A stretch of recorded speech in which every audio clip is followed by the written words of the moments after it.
In recent NATO summit mister Biden कह रहे हैं कि टाइम सही नहीं है, यूक्रेन बुरा मत मानना, लेकिन अभी आपको नेटो में एंट्री नहीं मिलेगी। इसी समय पर वीडियो आ रही है by Ukrainian soldiers, they are saying कि इस समय हमें नेटो में अगर आप शामिल कर लें तो तभी ये वॉर एंड हो सकता है समय से। लेकिन यहां पर बाइडेन का कहना है कि देखो पहले शांति समझौता हो जाए, मींस पीस एग्रीमेंट हो जाए दोनों के बीच में, उसके बाद नेटो अगर में आप शामिल हो जाओ तो फिर भी ठीक है, लेकिन वो समय क्या गारंटेड है कि उसके बाद भी हो जाएगा? नहीं। एक्चुअली इसमें भी काफी सारे पेच हैं, उन सभी पहलुओं को आज हम यहां पर डिस्कस करने वाले हैं। नेटो नहीं चाहता कि सीधा वो रशिया के साथ वॉर पर जाए, क्योंकि यूक्रेन अगर नेटो में अभी शामिल कर लिया गया तो नेटो देशों की जिम्मेदारी बन जाएगी, क्योंकि भाई आपके एक सदस्य देश पर अगर हमला हुआ है तो आपको वहां पर सपोर्ट करना होगा। तो भाई नेटो जो देश है वो नहीं चाहते ना कि इस समय फुल फ्लेज वे में वो रशिया के खिलाफ वॉर पर जाए, क्योंकि अभी तो रशिया केवल यूक्रेन में एक्शन कर रहा है, लेकिन अगर नेटो देशों ने हमला कर दिया रशियन फोर्सेस पे, क्योंकि नेटो में ऐसा करना पड़ेगा, नेटो के मेंबर हैं अगर यूक्रेन, तो ऐसे में फिर रशिया की मिसाइल यूक्रेन में नहीं रुकेंगी, फिर वो यूएस की तरफ भी जाएंगी, फ्रांस, जर्मनी, अदर नेशंस की तरफ भी जाएंगी। तो नेटो मेंबर्स ऐसा नहीं चाहते। यूएस कह रहा है कि देखो आपको एम्यूनिशंस की जरूरत है, मिसाइल्स की जरूरत है, सपोर्ट की जरूरत है, वो पैसा, हथियार, ट्रेनिंग वो तो हम प्रोवाइड कर ही रहे हैं ना। लेकिन यहां पर उनका कहना है कि देखो, यूक्रेन का कहना है ये काफी नहीं है। अब इनका कहना है कि देखो क्वालिफिकेशंस भी तो होती है नेटो मेंबर बनने की। आगे बढ़ते हैं now. So West has been reluctant, यानी कि कई सारे खुद यूरोपियन नेशंस नहीं चाहते कि यूक्रेन नेटो का पार्ट बने। आप में से कई लोग कहेंगे सर ये तो धोखा है, कहने के लिए कहते हैं कि हम यूक्रेन के साथ हैं। साथ आप कई लोगों के होते हो, लेकिन आपकी साथ में भी एक कैलकुलेशन होती है, कितने साथ, कब तक साथ, किस तरीके से साथ। तो कुछ ऐसे ही यहां पर नेटो मेंबर्स के साथ हो रहा है। जैसे इससे पहले बाइडेन की बात करें तो बाइडेन, इस आपको पता है लॉन्ग पॉलिटिकल करियर उनका रहा है, इससे पहले वो वाइस प्रेसिडेंट भी थे, फिर अब प्रेसिडेंट बने थे। तो ऐसे में when he was member of this foreign affairs committee, तो उनका एक पर्सपेक्टिव था कि नेटो को ना हमें फर्दर ईस्ट में भी एक्सटेंड करना चाहिए। यानी कि वो कह रहे थे पोलैंड, हंगरी, चेक रिपब्लिक, ये कभी यूएसएसआर के अधीन थे, मतलब यूएसएसआर का पार्ट थे, फिर उसके बाद रशिया के ऑर्बिट में माने जाते थे, लेकिन अगर हम इनको अपने साथ शामिल कर लेना तो अनदर 50 साल यूरोप में शांति हो जाएगी, ऐसा उनका कहना था उस समय में भाई। लेकिन देखो 1990 की बात है, लेकिन समय बदलता रहता है।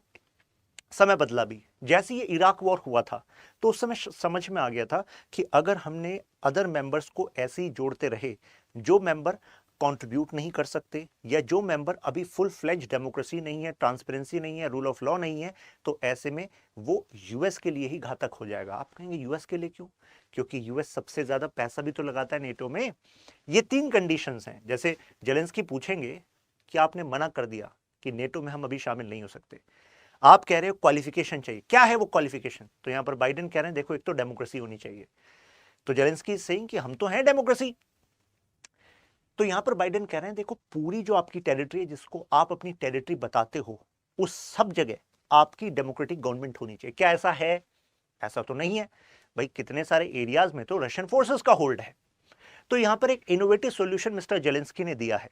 तो वो कह रहे हैं कि जितना पार्ट अभी उनकी सरकार के अंतर्गत है तो एटलीस्ट उसको नेटो का पार्ट बना लीजिए।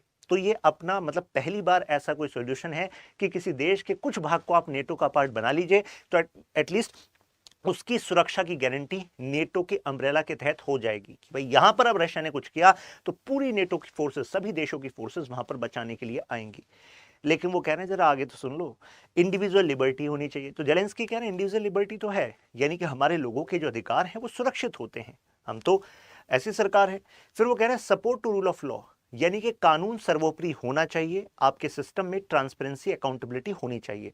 तो जेलेंस्की कह रहे हैं ये भी हमारे यहाँ शुरुआत से रही है, लेकिन यहाँ पर ट्रांसपेरेंसी इंटरनेशनल का डेटा कुछ और कहता है। जैसे 2020 का डेटा कहता है कि 180 देशों में से यूक्रेन में करप्शन का स्तर इस कदर था कि 117 रैंक थी इनकी। तो अगर इतना करप्शन है तो कैसे चलेगा भाई? अब 2014 में मिस्टर बाइडेन ने एक विजिट की थी, और बड़ी रोचक बात है कि उसी देश की पार्लियामेंट में जा रहे हैं और वहां पर उन्हीं देश के पार्लियामेंटेरियंस के सामने कह रहे हैं कि देखो भाई, मैं बहुत ही ब्लंटली ये बात कहना चाहूंगा कि आपको अपने देश में ये करप्शन रूपी कैंसर को ट्रीट करना पड़ेगा, नहीं तो आपका सिस्टम खोखला हो जाएगा। तो बुरा मत मानिएगा, लेकिन मैं ये बात बिल्कुल क्लियरली कह रहा हूं। नहीं तो किसी देश में आप आते हैं तो उस देश के बारे में अच्छी अच्छी बातें करते हैं, लेकिन उन्होंने कहा मैं ब्लंटली कह रहा हूं, तो इतना बड़ी समस्या है। अब आप कहेंगे मान लो इन्होंने क्वालिफिकेशन मेट कर भी ली, चैलेंज की। अब देखो युद्ध में चीजें बदलती हैं, देशभक्ति की भावना आती है, फिर कुछ सिस्टम में भी बड़े चेंजेस किए जा सकते हैं। तो मान लो क्वालिफिकेशंस इन्होंने मेट कर ली, तो नेटो के अदर मेंबर्स का कहना है लेकिन भाई नेटो में जब आप मेंबर बनते हैं तो आपको कंट्रीब्यूट भी करना पड़ता है रेगुलर, यानी कि पैसा लगता है। तो क्या यूक्रेन के पास पैसा है रेगुलरली नेटो की एक्सरसाइज के लिए, नेटो के जो प्रोग्राम चलते रहते हैं उनमें देने के लिए? तो वो एक क्वेश्चन उठ गया यहां पर। साथ में पुतिन का क्लियर मैसेज है, जैसे कि क्रीमिया को एनेक्स किया, उसके बाद ये लुहांस डोनेट्स्क एरिया, उसमें वो जो रेबल्स हैं, जो सेपरेटिस्ट हैं, अलगाववादी हैं, उनको सपोर्ट करते रहे हैं।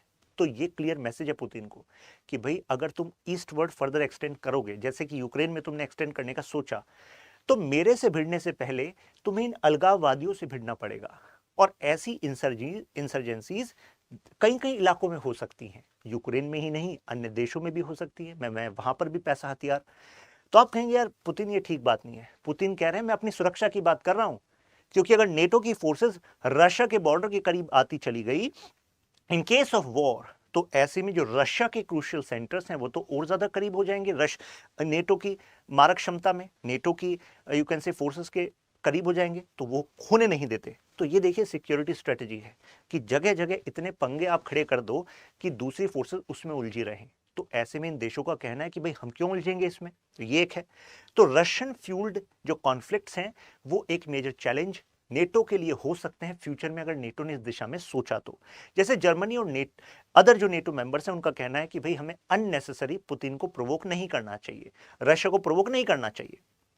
अब मान लीजिए इन्होंने क्वालिफिकेशन मेट कर ली यूक्रेन ने, ठीक है, तीनों चीजें ठीक है, और पैसा भी है इन पे। मान लीजिए इंडस्ट्रियलाइजेशन पुश कर दिया, वेस्टर्न नेशंस ने कहा चलो अब तुम्हारी इकोनॉमी को रिवाइव करेंगे जब वॉर खत्म हो जाएगा। अब उसके बाद लेकिन सपोर्ट चाहिए सभी नेटो मेंबर्स का कि हां हम शामिल करने के लिए तैयार हैं यूक्रेन को। क्या सभी देश तैयार होंगे? कारण यूएस सबसे ज्यादा पैसा लगाता है नेटो में, लेकिन यूरोप की सबसे बड़ी इकोनॉमी है जर्मनी, और जर्मनी कंसिस्टेंटली यूक्रेन को नेटो में शामिल करने के खिलाफ रहा है। रशिया को नहीं प्रोवोक करना है, ये बात पर खड़ा रहा है। और फिर भाई जब जर्मनी ऐसा कर रहा है तो कई छोटे छोटे अन्य देश भी जर्मनी के साथ स्टैंड रख लेते हैं। तो ये भी एक बड़ा चैलेंज यूक्रेन के लिए होगा।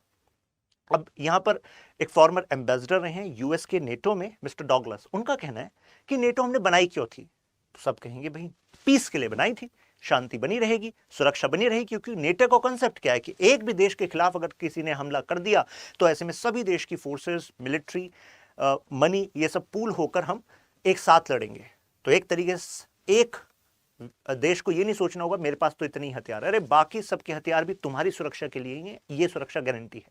लेकिन अगर यूक्रेन को इसमें शामिल कर लिया तो ऐसे में रशिया प्रोवोक हो जाएगा, और रशिया प्रोवोक हो गया तो पूरा यूरोपियन एरिया जो है वो डिस्टेबलाइज हो जाएगा। तो ये कह रहे हैं कि नेटो का पर्पस ही डिफीट हो जाएगा, स्टेबिलिटी लाना है पर्पस। तो अब देखिए यूक्रेन के अंदर खुद भी इस बात पर एकमत नहीं है कि भाई हमें नेटो का पार्ट बनना चाहिए। अभी तो रिसेंट में देखो क्योंकि वॉर में है तो ऐसे में उनको सपोर्ट ही क्योंकि वेस्ट से मिल रहा है, तो जाहिर सी बात है रशियन फोर्सेस के कितने सारे कमांडर्स कह रहे हैं कि भाई नेटो में हमें शामिल कर लो, ये वॉर को एंड कर दो, लेकिन वो नहीं करना चाह रहे।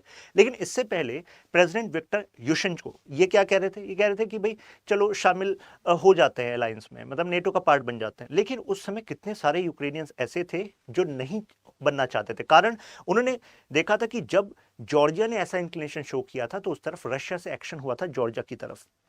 यहां पर विक्टर यानुकोविच ये सेकंड मतलब इसके बाद वाले राष्ट्रपति थे, लेकिन ये राष्ट्रपति एक्चुअली टिल्टेड थे मिस्टर पुतिन की तरफ। तो ऐसे में इन्होंने तो ब्लैक सी मतलब जो पोर्ट है क्रीमिया के बॉर्डर पर, तो वो तो इन्होंने लीज पर दे दिया था रशिया को। तो अब अगर कोई देश का राष्ट्रपति रशिया के साथ बेहतर संबंध रख रहा है और वो देश रशिया को एक्सेस दे रहा है ब्लैक सी का, तो ऐसे में भाई नेटो तो दुश्मन मानता है रशिया को, तो इस देश को कैसे शामिल कर लें? तो यानी कि यहां पर पॉलिटिशियंस शिफ्ट होते हैं, तो रशिया के सपोर्ट में रहना है, रशिया के अगेंस्ट में रहना है, ये भी शिफ्ट होता रहा है। अब प्रेजेंट सिनेरियो क्या है? मिस्टर बाइडेन कह रहे हैं कि समय आने दो, उसके बाद जो है हम तय कर लेंगे, उसके बाद हम यूक्रेन को शामिल कर सकते हैं। लेकिन ये बात जब हम सब कर रहे हैं, और ये ऑफिशियल स्टेटमेंट है मिस्टर बाइडेन की इन CNN इंटरव्यू, तो ये बात तो मिस्टर पुतिन को ही पता है। तो पुतिन कह रहे हैं कि अच्छा मतलब तुम कह रहे हो कि जब वॉर खत्म हो जाएगा, कॉन्फ्लिक्ट खत्म हो जाएगा, तब तुम यूक्रेन को शामिल करोगे। तो पुतिन कहेंगे कि देखो इसी वजह से तो ये कॉन्फ्लिक्ट खत्म ही नहीं होगा, खत्म ही नहीं होगा। और ऐसे मिस्टर पुतिन जस्टिफाई भी करेंगे आम जनता को, देखो बाइडेन क्या कह रहा है कि अगर ये वॉर खत्म हो गया तो यूक्रेन नेटो का पार्ट बन जाएगा, आपके बॉर्डर पर नेटो की फोर्सेस आ जाएंगी, ईस्टर्न फ्लैंक्स पर आपके जितने इकोनॉमिक सेंटर्स हैं रशिया के, मॉस्को ईस्टर्न वाले फ्लैंक पर है, तो सीधा आपकी देश की कैपिटल खतरे में आ जाएगी। तो जनता क्या कहेगी, हेल रशिया, कॉन्फ्लिक्ट जारी रखो रशिया, तो उनको तो बहाना मिल जाएगा। दूसरा, यूएसए को खुद पता है कि अगर भाई नेटो में शामिल कर लिया और डायरेक्ट अभी कॉन्फ्लिक्ट चल रहा है तो ऐसे में रशिया के साथ डायरेक्ट कॉन्फ्लिक्ट में आ जाओगे आप। और जो सबसे करीबी बॉर्डर है ना यूएसए का और रशिया का, उसमें गैप मात्र 4 किलोमीटर का है। आप कहोगे ऐसा कैसे, ये देखिए यहां पर आप यूएस देख रहे हैं, ये आपका अलास्का, और ये ग्लोब है ना, तो अलास्का, अगर अलास्का का ये वाला पॉइंट मानो और ये रशिया का ये वाला पॉइंट मानो, तो दोनों के बीच में गैप इतना कम है, राइट। तो अगर ऐसे में एस्केलेशन हुआ तो भाई साहब डायरेक्ट कॉन्फ्लिक्ट में एंगेज होंगे दोनों फोर्सेस, है ना। तो मिस्टर बाइडेन को भी जवाब देना भारी बन जाएगा। तो जनता से क्या कहेंगे कि भाई यूक्रेन को शामिल करके नेटो में तुमने अपनी इतनी सारी जनता को डायरेक्ट रिस्क में डाल दिया, तो कैसे लीडर हो तुम, ये क्वेश्चन उठ जाएगा। और अगर मान लो बाइडेन ने सपोर्ट कर भी दिया आगे जाकर इन्हीं के कार्यकाल के दौरान, तो जो नेक्स्ट प्रेसिडेंट बनेंगे, प्रेसिडेंट ऑफ द यूएस, तो क्या वो बाइडेन की इस पॉलिसी को कैरी फॉरवर्ड करेंगे? हो सकता है वो कैरी फॉरवर्ड ना करें। तो जैसे कि एग्जांपल ले लीजिए डोनाल्ड ट्रंप तो अभी कह रहे हैं कि ये सारे बाइडेन जो है जिस तरीके से यूक्रेन को सपोर्ट कर रहे थे और नेटो में शामिल हो जाओ ऐसे बातें कर रहे थे, अननेसेसरी इन्होंने प्रोवोक किया है रशिया को। तो ट्रंप का तो ये कहना है कि बाइडेन की पॉलिसी चलती रही तो वर्ल्ड वॉर 3 हो जाएगा यहां पर कन्वर्ट, अभी जो रशिया यूक्रेन कॉन्फ्लिक्ट है। इनका कहना है कि अगर मैं नेक्स्ट इलेक्शन में इलेक्ट होता हूं तो मात्र 24 घंटे में मैं यूक्रेन के वॉर को शांत कर दूंगा, ये इन्होंने गारंटी दी है। अब what if Ukraine granted membership, तो कंक्लूजन के तौर पर अगर भाई मिल भी जाए तो यूक्रेन को क्या फायदा होगा? जो कंडीशनैलिटीज हैं 3, उन कंडीशनैलिटीज को फुलफिल करने की वजह से यूक्रेन एक बेटर सोसाइटी बन पाएगा, प्लस नेटो को बेटर ट्रेन्ड सोल्जर्स मिल जाएंगे क्योंकि रियल एक्सपीरियंस वो ले रहे हैं, आर्म्स एंड एम्यूनिशंस वेस्ट का ले रहे हैं, तो ऐसे में नेटो को अदर फ्रंट्स पर सुरक्षा करने के लिए भी सोल्जर्स मिल जाएंगे। Now the question is examine the issue associated with Ukraine joining NATO from the perspective of NATO members. तो यही तो हमने सब कुछ डिस्कस किया है। आपका क्या मानना है, क्या नेटो को अभी यूक्रेन को शामिल करना चाहिए या नहीं करना चाहिए? और क्या एशिया के किसी देश को नेटो का पार्ट बनना चाहिए? जैसे एक डिबेट चल रही थी एशियन नेटो में इंडिया शामिल हो जाए टू काउंटर चाइना। आपका क्या कहना है बताइएगा कमेंट्स में। इस वीडियो को आप शेयर कर सकते हैं अपने फ्रेंड्स के साथ। फिर मिलते हैं, ख्याल रखिए। जय